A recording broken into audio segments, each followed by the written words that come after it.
Welcome to Marx and Vincentelli, the best podcast about theater anywhere. Yes, and we're actually in the process of trademarking this motto, by the way. It's important to say. Oh, totally. Yeah, no, there will be no challenges to that. No, legal or otherwise. I don't think we need to err on the side of caution in case some other theater podcasts start making noise. I mean, if there was a death battle between theater podcasts, I think our athleticism and wit and my accent would really make us the winners. Yeah, we could actually go on Family Feud against another theater podcast. We just need. I would love we that. have three people. We have you, me, and the wonderful Adam Gold, our producer, and we just need to find two more. Anyway, I'm Peter Marx, former chief theater critic at the Washington Post. And I'm still hanging around the theater. What can I tell you? We just can't shake you. We just can't shake you. Indeed. And I'm Elizabeth Vincentelli. I'm a regular contributor to the New York Times. And I'm sure our astute listeners, being astute is a prerequisite for listening to this podcast, so you can give yourself a pat on the back. My mic is just tripped. It's so weird. Anyway, so our astute listeners have figured out that we are indeed the Marx and Vincentelli of Marx and Vincentelli, because we have this really imaginative name for our podcast. Yeah, the name that sounds like a firm of accountants. We have we should have, you know what, we should have ads in the subway. I know, with our faces will think we're a lawyer, like an ambulance chasing law firm. like Jacoby and Myers or something like that. Yeah, and we need a theme song too. Yes, but in the meantime, we have been a little delayed getting back to the mainstream podcasting biz, just because I went through a bit of an illness, and me but we're too, back. Actually. So we both. I know we've had a little bit of a wrinkle, but today we're very excited to welcome none other than one of the finest actresses in contemporary American theater. And that sounds like a bold statement, but actually, I entirely agree with that. I could see a case for her being the single best actress in American theater currently working. I mean, I think that's something that I could argue for. And it's nice that we agree about this, Elizabeth. And for you, all of you out there, we're talking about Kate Valk. And if you don't know who that is, we certainly want to fill you in today on who she is. Many of you will know, and we're really pleased that you're joining us for this. And she is certainly someone we are looking forward to talking to on this edition. We're going to talk to her about her incredibly rich career on the New York stage, and particularly what it's like to work with a company as sui generis as the Wooster Group, the legendary Wooster Group, which is the leading experimental theater company of the last 50 years, I'd say, experimenting with text, video, and sound out of a small space, the garage, in Soho for 50 years. Kate, in fact, they're celebrating their 50th anniversary. Mm-hmm. Kate started working with the Wooster Group in 1979, and she has been there ever since. Which is incredible. She spent her entire career with the Woosters, appearing in such storied productions as North Atlantic, House/Lights, the Town Hall Affair, and most recently, Nayet School Redux. She has also turned to directing and has helmed such productions as early Shaker Spirituals. We actually saw Nayet School Redux together, which was very, very fun. And it is such a kind of mind-scrambling. I mean, I think we could say that about every Wooster Group show, but it's such a mind-scrambling experience to see what they're doing. So Kate Valk has performed works by the greatest playwrights, which is, I think, one of the ways she is one of the almost storied actresses. But she's done them in versions that would look pretty much entirely foreign to most American theater goers. So she has done O'Neill, but she has not done Mary Tyrone. She played the title role in The Emperor Jones. Wild. And she did do Racine's Fed, but the show was called To You the Birdie Fed, and it involved badminton. And she was, and I quote her, the embodiment, that's how she once put it, of the character of Federer. That's what she was in that role. She has done Tennessee Williams, but she has not been the umpteenth Blanche Dubois or Amanda Wingfield. She was in a completely bizarre version of Vieux Carré. And what's amazing to me is, and the reason I think a lot of people have not heard of her, if they have not been able to see her on stage, is because she has done almost no screen work, which is unheard of these days. If you look at her IMDb page, there's pretty much almost nothing there. It's all like shorts, like probably experimental shorts. It's very, very, I cannot stress how rare that is for an actress of her talent. And I'm sure she's had requests. I mean, that seems crazy not to, but she has really, who else has done that? I cannot think of anybody. So that is remarkable. But enough of my blah blah and my gushing. So without further ado, welcome to the podcast, Kate. We actually, Peter and I, we went to Nayat School Redux together. We saw it together, and I was wondering if you could explain, not so much for us, but although sometimes I really do think that I need some explanation, but if you could explain to us a little bit like the concept behind that production, because it is, there's so many layers. And so for our listeners, if you could kind of set it, because I think it really kind of captures the Wooster Group's approach in many ways. So we can use that as an example at what the company does. Yes. Well, Elizabeth LeCompte and filmmaker Ken Copeland wanted to author a DVD or an archival recording. They had taken Rumstick Road and stitched together all the disparate archival elements that existed. There were photographs, there was Super 8 film, there was some video, I think, and they stitched together a beautiful document of Rumstick Road. And those were two very early Wooster Group productions, right? Rumstick Road, yes. Right. Secana Point, Rumstick Road, Nayat School were the first three pieces in a trilogy that later became known as Three Places in Rhode Island. And so Secana Point, barely any recordings of it. Rumstick Road, more, and Kenny and Liz made a beautiful document of Rumstick Road that is available to people. I think you can rent it on Canopy. So Ken Copeland and Liz LeCompte went to make another similar document about Nayat School. And when Liz realized that there was one extant recording, video recording of a performance in 1979 in Amsterdam, she realized that she wouldn't be able to stitch together as many elements to convey the original work in any way that would be satisfactory to her or to someone wanting to know about the piece. So she decided that we should make a new piece on top of the old piece that would talk about the distance between now and then.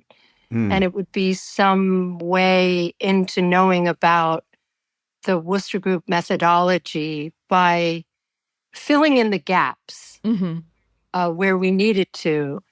And I was the one company member that was around, and that's when I joined the group in 78, 79. And she realized that I would be, and also I like to talk, and she realized that I would be a good person to guide the audience through the archival material. I'm really curious, Kate, having seen the work over the years, and there's this, and sort of following along. I even got to review one of the companies that sort of were a spin-off, a collapsible giraffe. that also performed out of the garage in Soho. And so I watched the development of the forms that you all pioneered, and I wondered what you thought. One of the things that that I thought of as I watched Nayet School Redux was, where do we find this richness of experimental work? It feels as if it's receded over the years, not obviously the kind of work that Worcester champions itself, but with the death of Richard Foreman, we don't see much. Even Richard Maxwell, I don't get to see much anymore. What's happened? Do you think have we backslid in terms of theater wanting to be this nonlinear and exploratory? Well, I'm so deep inside the Worcester group that I don't really feel qualified to be a cultural critic, but I will say that I don't know how young people would be able to work in the way that we do, because you need a place. And I feel in New York, there's such a premium on space, real estate. It feels a lot tighter than it used to be. So time and space seem like there's a high premium. I feel that young people have such a pressure on them to succeed that the kind of time that we take to make theater, you really have to commit to the long haul process, because that kind of experimentation, it takes time. So I'm not surprised that the nature of theater has changed. Also, I feel that there's just a different mandate on theater now. A lot is expected. I mean, don't you feel that you have to be saying something, you have to be critiquing something, and it has to be fairly obvious? I so agree. I so agree. Yeah. I think young artists they might feel that they have to know what they're saying before they go to make a piece. And I wonder, that just feels very different. And also maybe the economy is somewhere else. Maybe the ecology is somewhere else. What's fascinating to me, though, is like every time I go to a show at the garage, the crowds are so young and so thrilled to be there and so excited and so challenged. I mean, it's some of the most diverse in every demographic category you can think of, like a lot more than you see at a lot of other theaters. Well, thank you. And very engaged. It really is. It's really striking. Thank you for noticing that, because it is a deliberate effort on our part to keep our ticket prices low so that we attract a young audience.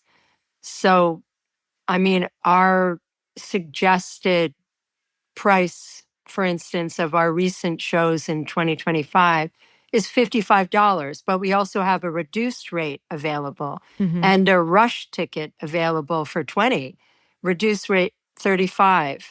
You can pay it forward for $75, which is more in line with the cost of off Broadway. I mean, Broadway, forget about it. Off Broadway, you're above, way above 100. Maybe off Broadway, it's around 75, but we're even lower than that because we don't cover our expenses with the box office in the first place. Even when we're sold out, we're a small house. So even when we're sold out, we're not making ends meet. So we want young people. We want to be part of young people's discourse, and it feels very, very good. When I went, the night I went, a friend of mine, Chad Coleman, an actor, brought along a young student from Tisch who was in the experimental theater Cooper. program.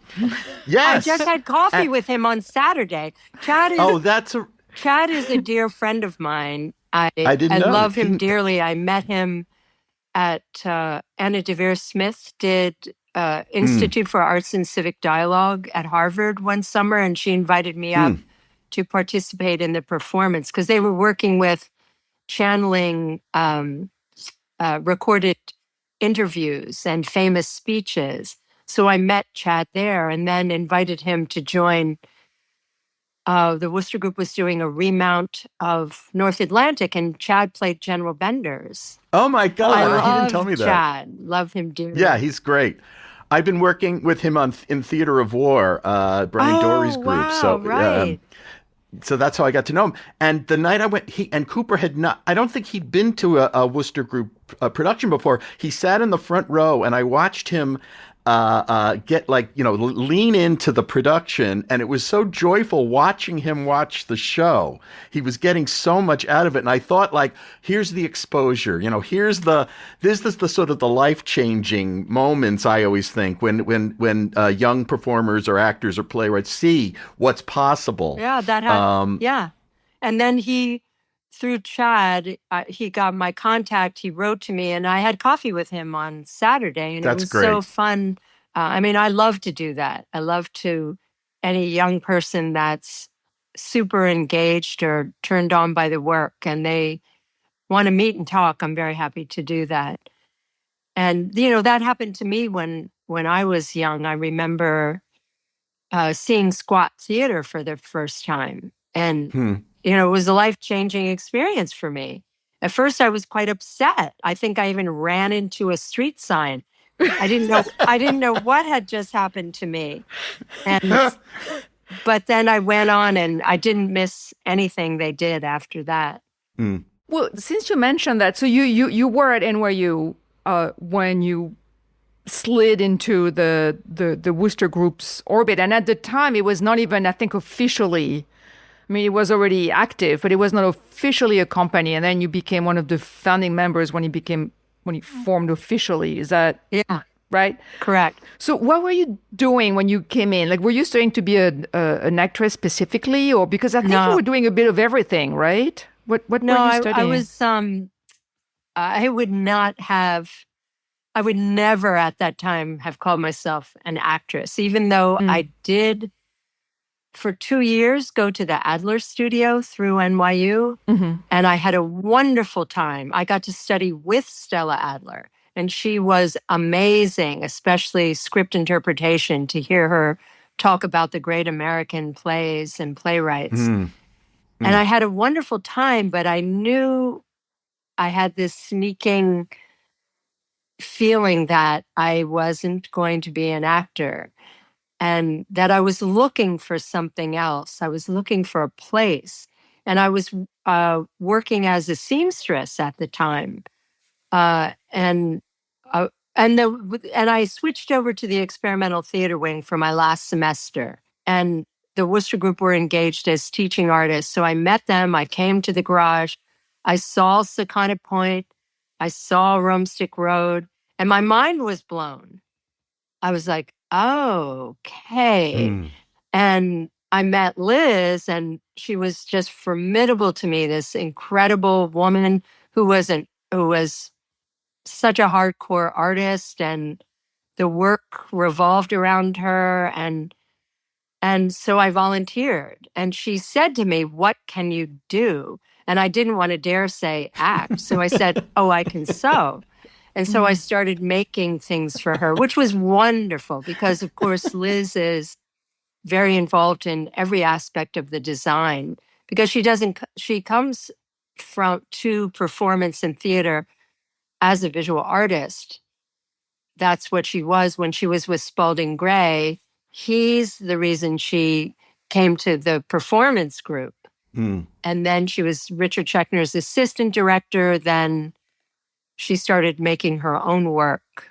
I'm curious, Kate, what was the basis for joining the Worcester Group? Did you have to how did you get accepted into the group? Was it like a vote? How did you become part of this organization? It was very loose at the beginning. It felt very DIY, very much like a loose organization, more like a band, I would say. And so I volunteered. I'm like, oh, can I help out?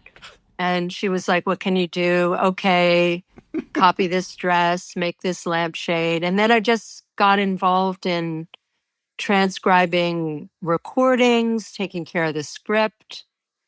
And then I fell into performing really around dancing is when, yeah, I don't know. I just got involved in, it's just there was a small group and everybody did everything. Ron Vaughter was taking care of the books, Willem was doing carpentry. Willem Dafoe.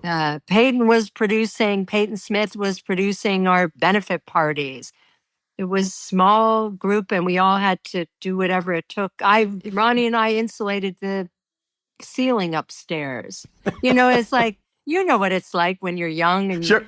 you're just, back. And I feel like back when I was young in New York, it would like if your friend said, "Oh, I'm making a movie," you'd be like, "Oh, cool. Can I help?" And you would just, you know what I mean? It was just a different ethos. Exactly. And I'm sure young people are like that now. Sure.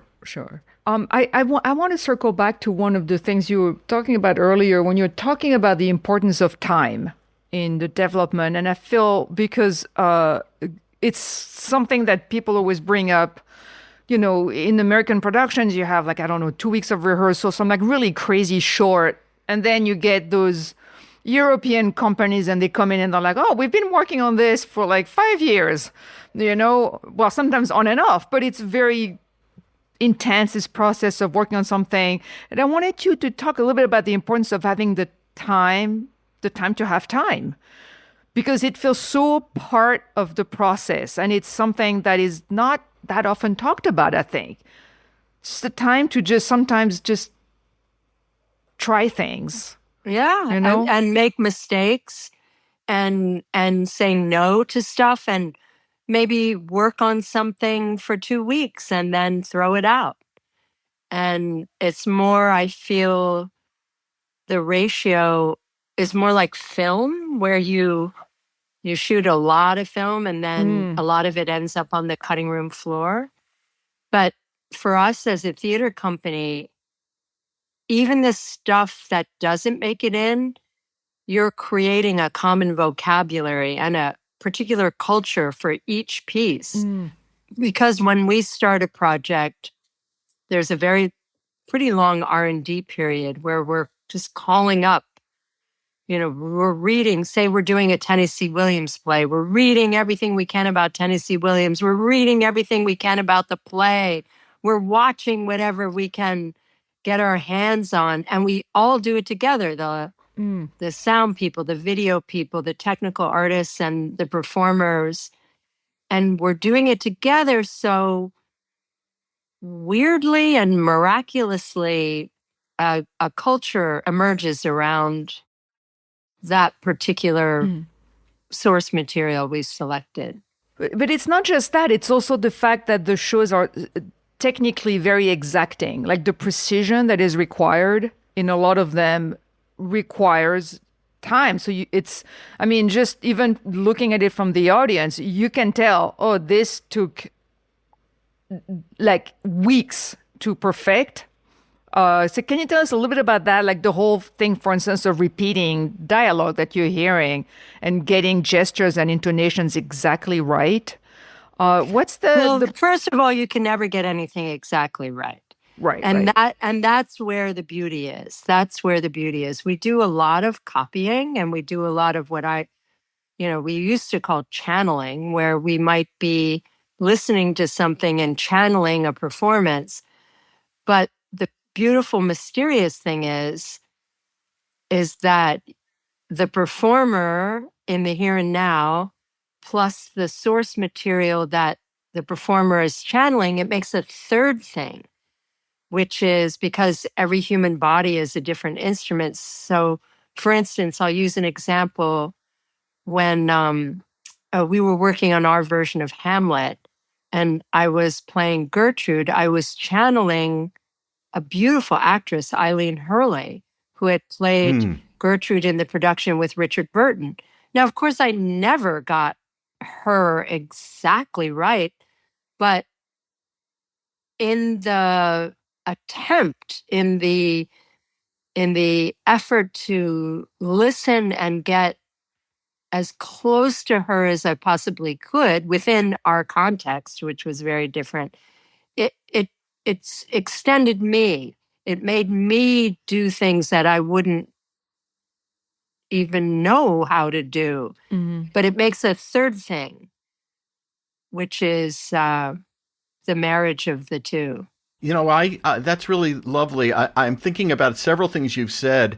One of them, going back to that thought about critiquing, that idea that that today, there's got to be this determinative sort of aspect to the theater, and then I think of seeing the way you've brought back to me in Nayet School, Spalding Gray's performing style, and how that evolved out of the Worcester Group. Yeah. And how I saw many of his monologues in the '90s, covered several of them, and to have him sort of be a presence in this piece felt like justice and a way of reintroducing an audience. It's amazing we have to do that with an artist like Spalding, but I think that there's the danger of him being lost to time, with some very few exceptions, and to see how collaborative the process was among all of you with Spalding's own energy was just so rewarding in this piece. Yeah, and I like how in Nayet School Redux, I tell my own stories and I go in and out of channeling Spalding's delivery. I'm not imitating him, but it was remarkable for me because I kept learning more and more about his timing, his elocution, his Mm-hmm. what was important to him, and I and then in the piece in the second part when Scott Shepherd is quote unquote standing in for Spalding, and in the scene with Celia Copplestone, which was portrayed by Mara Tierney, vis-a-vis Joan Jonas, I feel like Scott was asked to inhabit uh, Spalding a little more closely, Mm. to get more of his tone. And Liz didn't ask that from me because she wanted it to be fluid between my own storytelling and hooking up with Spalding and having him drive the impulse of the parts where I'm actually channeling what Spalding said. But then the interesting thing that Scott was asked more to closely imitate him. Mm. Mm. Yeah, that came across really beautifully. Well, I'm curious. You just mentioned some names, Scott Shepherd and Maura Tierney. So there's actors who are very much part of the Worcester Group, and they still do things on the side. Like we've all seen Scott Shepherd in many shows and on TV, or in films, and same for Maura, who actually she kind of like I think had more like the reverse trajectory where she was doing TV and then she started, or Frances McDormand also has done shows with the Worcester Group. But you have really stuck with the Worcester Group. Like, I don't think I've ever seen you in a show that was not by the Worcester Group. You won't either. I won't. But have you had, well, okay, but why? I mean, I'm being a devil's advocate because I understand why, but at the same time, have you, as an actor, have you had thoughts of like, well, what if I tried something else? Or yeah, I have my whole spiritual life centered in the group. And to me, it's every aspect of keeping it going, of keeping the performing garage going, of keeping the company together, of it's just my whole life is there. So I don't really identify with being an actress outside of the group. It's strange. I mean, I've often wondered, like, ooh, what would it be like if I had to show up at a table read for a show, a play? I don't know. I think I would feel like an imposter.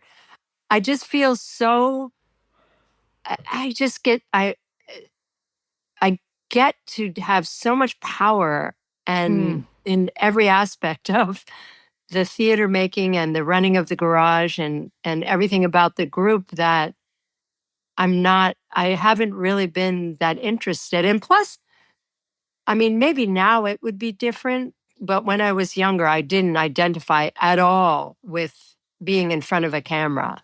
I was like, oh, God, no. I mean, when I was young in the group and the downtown film scene was very strong, there was a lot of underground films, there was a lot of downtown films, and Willem started making films, and a lot of people would say to me, oh, why don't you get a little film career on the side too? And I'd be like, oh my God, I wouldn't know what to do. Like, I just didn't enjoy the scrutiny of the camera. I liked being somebody else. I liked that distance that I sound like such a nerd, but I just love the theater. It was just an aesthetic that it agreed with you wholeheartedly. You embodied it. Every aspect of running a small theater and keeping a group together. Yes, I'm a very good group person.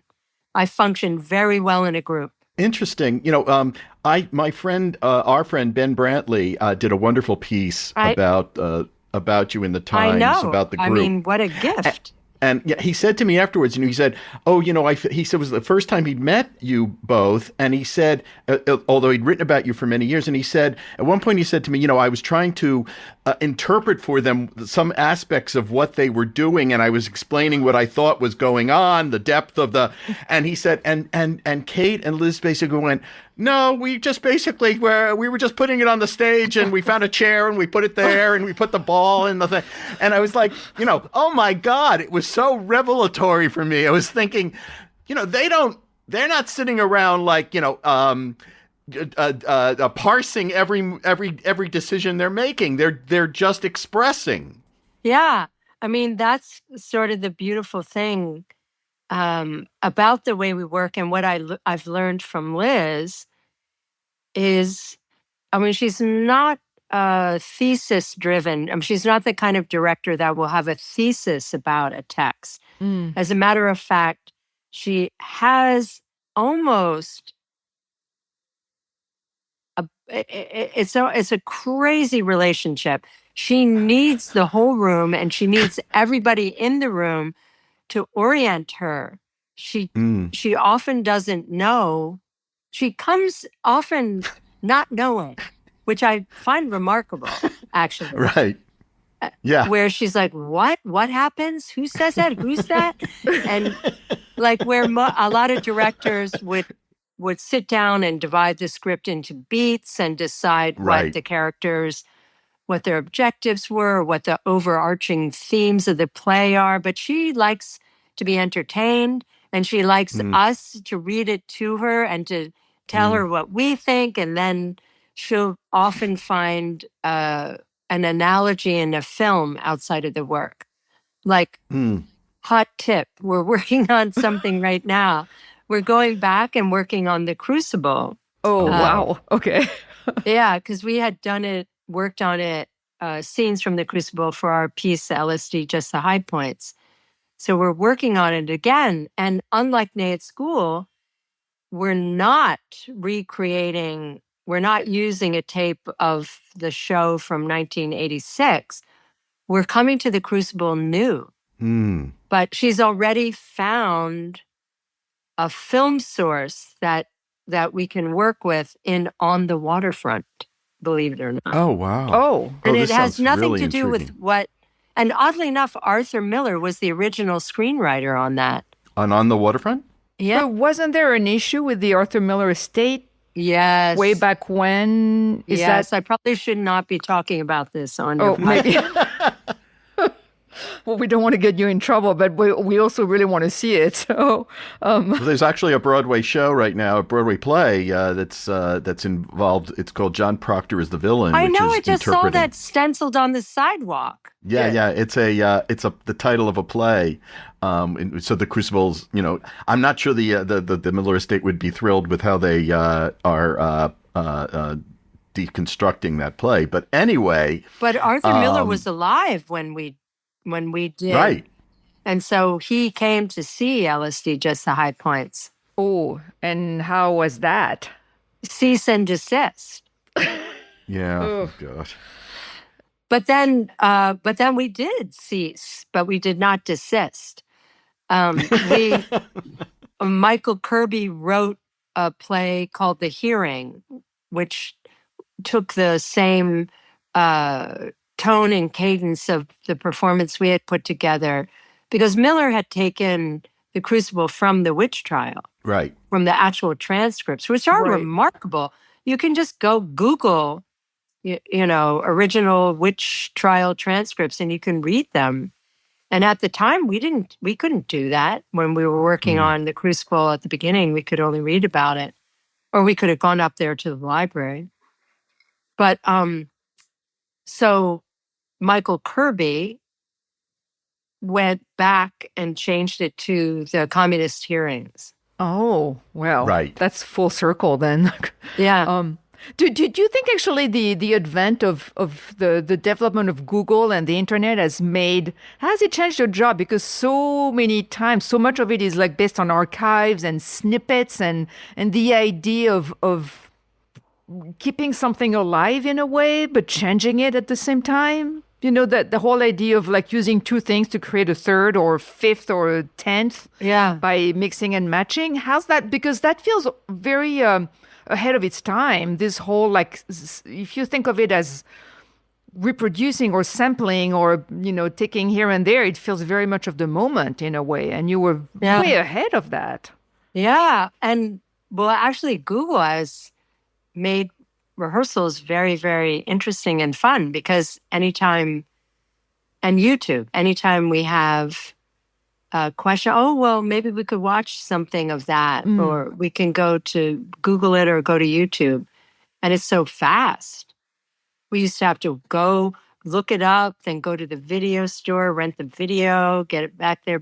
And the company is also very proactive at putting stuff online. On your website the Wooster Group's website is a treasure trove. Is it really? I think so. I mean, there's like stuff from rehearsals, and there's like a lot of. It's really interesting to look at the process. The process feels pretty open. In a way. I think of some of the range of what you've done, Kate, or what the Wooster Group has done. I remember, I think in terms of what you're talking about, and then I think of a piece like the B-side, which was astonishing in terms of using the original the source material and bringing the spirituals sung on the chain gangs in the South was just amazing piece of archival theatricality. I just wonder at how an idea starts and how it evolves. Is it a democratic process that or does someone bring you an idea to the group? Or is it really Liz's final say that launches you on the next thing? Or when you're obviously doing some retrospective work as you are now, is that who makes that decision in a collective? It's different. The impulse is different for each piece, but usually somebody in the group has a strong desire. For instance, Scott Shepherd wanted to do Hamlet. And, or for House Lights, somebody told us, oh, it's the anniversary of Gertrude Stein's death. You should do Gertrude Stein. You'll get a grant. So we went and looked and read a lot of Stein, and then settled on Dr. Faustus Lights the Lights because it spoke to us. But we did spend a lot of time reading a lot of Stein text. Everybody brought in what they had, and we read and read, and then it just struck a chord. So it's a little bit different. And the B side is interesting because we had done the piece Early Shaker Spirituals, which was the first thing I directed, mostly so Liz could be in it. And Fran wanted to play a shaker, and Liz I mean, that record, Early Shaker Spirituals, Liz had bought when I first started working with the group. She was very into reading about the Shakers, and we even went on a trip and we visited the Shaker communities, and that's when we bought that record. So it had been in the company record collection for 35 years. So when Fran said, "I want to play a Shaker," I thought, I know what we can do. We can do another record album interpretation, because Liz had done a couple of those in the 80s. And I thought, oh, that's a great way for me to start out by imitating a form she created. So again, I'm copying Brilliant. my master. And then she's in the show because she sings beautifully. And then we had Fran and Liz and Suzy and Cynthia Hedstrom. And then BB Miller wanted to watch rehearsals. And I'm like, what are you doing in the audience? Get down there on stage. And it just happened. It happened so beautifully. I love this. And I wanted, the women were all well over 50 at the time. So I wanted only men under 30 who could be the heavenly escorts. So there were 4 young men that were around the group that I was interested in working with. And that's how that came about. And then a young man, Eric Berryman, sees Early Shaker Spirituals, and I meet him by accident. And he said, "Oh, I want to do what you did with," and I met him. We listened to the record, and I said, "This record is amazing. You're amazing. What do you need us for? You could do your own record album interpretation." And he said, "No, I want to learn from you guys." I said, "Okay, let's go." And that's how the B-side happened. Eric is, yeah, I love Eric Berryman. I think he's another theater genius. I love his work. Agreed. So can you explain to listeners who may not, what happens in these record, like that's a kind of like sub-series that's part of what the Wooster Group is doing. Right. It is a good way to put it, a sub-series. Yeah. Yeah. Well, it's where you take a record and you use the record as the organizing principle for the whole show, as you would, just the structure of side A, side B, the cuts in order or maybe not in order or whatever. But the artifact, the relic, and your source material is the record itself. It feels both like very limiting and both very liberating. I remember Early Shaker Spirituals, I cried so much at that show. I don't even, it was so emotional for me because there was such a purity to it as to what the Shakers were about, the fact that they're almost extinct, I guess. There's very few left. And just a beautiful tradition. And the way you brought it was very, there was such a purity to the whole project it just felt untethered to any concern about interpretation. Yes, exactly. No interpretation. Yes. No, this is what it means. But of course, the dances. Yes. I mean, I love making up dances. And so the first half of the show were the singing, the channeling of the song. And then the second half were the dances that we all made up together. And I had 2 books called Visiting the Shakers, 2 volumes. And there were these wonderful accounts of people describing what they saw when they went to a Shaker service. So anytime there was a description of movement, whether the people liked it or not, I would just use that as a cue. And we just made it up. Like if they said, "Oh, they looked like they were bears clawing the air," I'd be like, "Oh, great. Maybe we could do that." What you're describing is the feeling I get when I walk into the performing garage. You distill it all down, Kate, and it feels like freedom. It feels like you're in a space where the exchanges, there's a freedom that gets transacted between the audience and the performers. It's a very, that word purity feels very alive for me in this discussion because I think that, and that's the part of this that, even revisiting a piece like Nay at School reminds you of. You're watching all of you retrieve that feel, that spirit, and you realize how that runs through 50 years of productions, Yeah. of 50 years of performances. It's a marvelous feeling. Yeah. I mean, I like that you said that because, it's not always easy. I mean, it's, difficult at times to keep the whole thing going or to be tenacious enough to stick with the lifestyle. But whenever it becomes too much for me, I just get a little distance and think about what there is no other room like that Mm. where it, Hmm. it's just amazing. And it's really, it is attributed to Elizabeth LeCompte. She's amazing.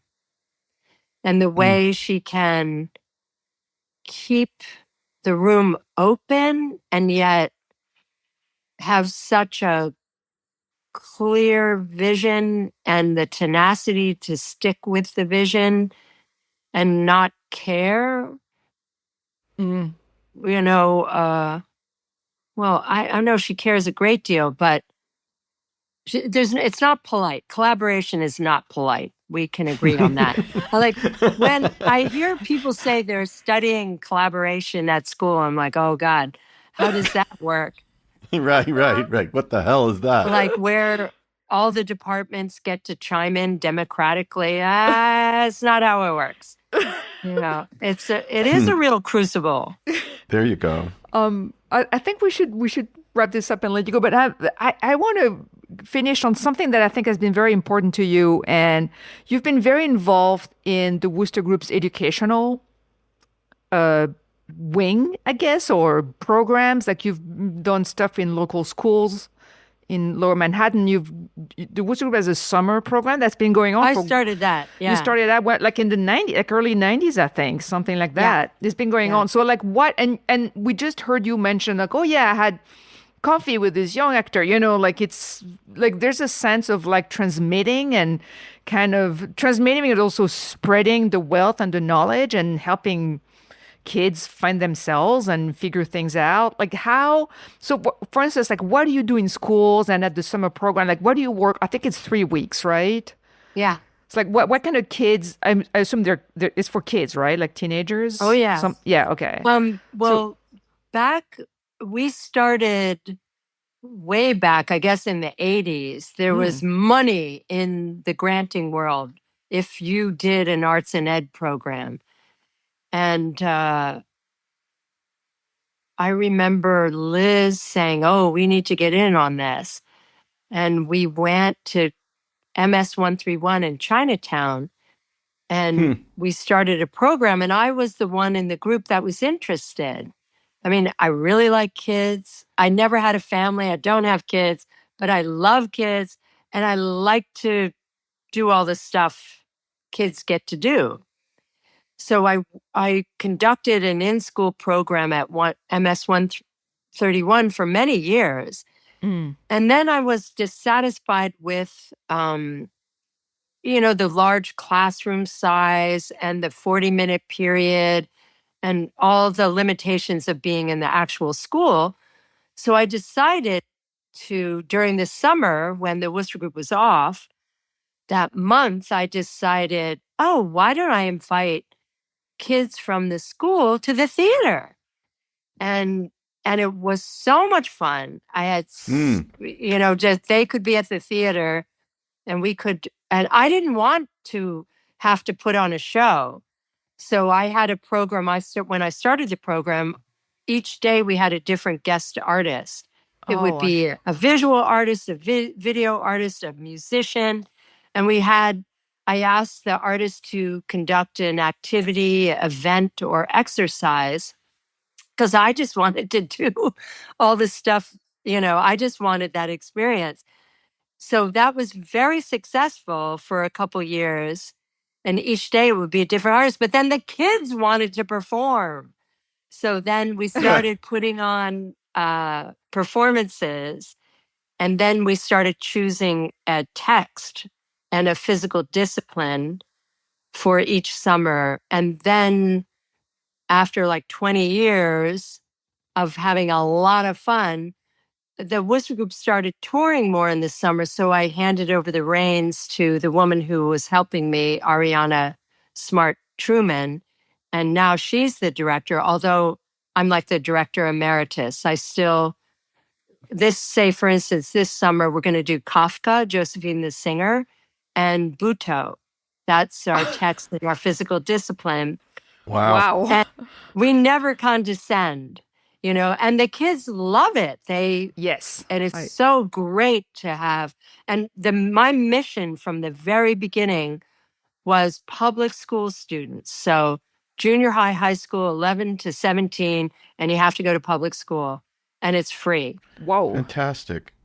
So listen, Kate, it's so, you're clearly still like in the thick of it. This is, you've mentioned several projects. I'm dying to see LSD, the High Points. That that I feels. think we might call it LSD, I Hate You. It's even better. But so listen, thank you so much for spending time with us. A pleasure. Oh my goodness, yes. It's really nice to meet both of you. Same here. Oh my here, God, Kate. likewise. Same here. So thanks again. I feel like it's one of those moments when you're looking at a slice of American theater history, like in person, which sounds kind of both like huge and daunting, but very personable and just interesting at the same time. So I'm very grateful for that. Yeah, that was lovely, and it reminds us, when you talk to Kate Valk, and we talked about with her like sort of not the decline, but the disappearance of a lot of experimental theater in New York and elsewhere, and then you and I went to a production of The Cherry Orchard. Mm-hmm. At St. Anne's in Brooklyn recently, from a production from London, directed by an Australian director, which you raved about in the Times, mm-hmm. quite appropriately, in my opinion. And you could see, though, that the kind of work they were doing with the text and the expansion of the text and the playfulness really grows out of this experimentalist tradition that you don't really get to see very much of. Mm-hmm. Yeah, that was a Benedict Andrews production. I've had my issues with these productions in the past, the ones that I've seen, mm-hmm. but I feel like in this one, he really nailed it because it was so... there was no video. They take some liberty. The text is modernized, but it's actually very truthful to the essence of the play. And there's such an amazing ensemble work from the cast, mm-hmm. which is done kind of in the round or in the square, I guess. We're on four sides. Right. And they're in the middle. And when they're not in a scene, they're sitting among the audience. And it's a small space, and it gives this immediacy of... It was so emotional to watch this show, and you realize you're really like a good director and a good cast can do anything. It is such an open field. And then conversely, I saw a very highly praised in advance production of the Threepenny Opera that came from Germany, from the Berliner Ensemble of all places, Wow. Yeah, the root, the pinnacle. The pinnacle, and it was just completely devoid of any ideas. The cast was surprisingly pedestrian. I was so bored. So really... you never know. You never know, which is why we keep going, because you have to kiss a lot of frogs. Yeah. That's my motto. Yeah, it's true. You go from the highs to the lows, and they come in unexpected packages sometimes. I didn't see Threepenny Opera, but I'm glad these productions are getting done, even if all of them are not successful. And my hat's off to you, Elizabeth. You're intrepid about reporting on these and letting us know. about them. And listen out there, if you have any, tips for us on shows that we should see or talk about, please leave a comment on our podcast page. It's marksvincentelli.substack.com, or reach out on social media. I'm on Threads, Blue Sky, and Facebook. And the only account I check pretty much regularly these days is Blue Sky, and I'm under my real name. And I wanted to say also that if you're somewhere, anywhere in the world or, around the country, just tell us if you hear of a show that we should pay attention to, and we'll, with our extensive travel budget of check notes, nothing. Well, I always love to at least read about like what people are trying to do. So, if you hear of something that you think we might be interested in, like just contact us. I would say, tips are good. Tips are good. Same here. Absolutely. So, and of course, you can join us here on Substack as a subscriber to the podcast. We're due for another paying subscriber only episode. So we have some really good guests lined up coming up. So I'm pretty excited about that. Me too. We'll make it worth your, hard-earned doubloons. Till then, thanks for listening. And I'm Elizabeth Vincentelli. Our intrepid producer is Adam Gold, and I'm Peter Marks. More great episodes to come. Until then, see you at the theater.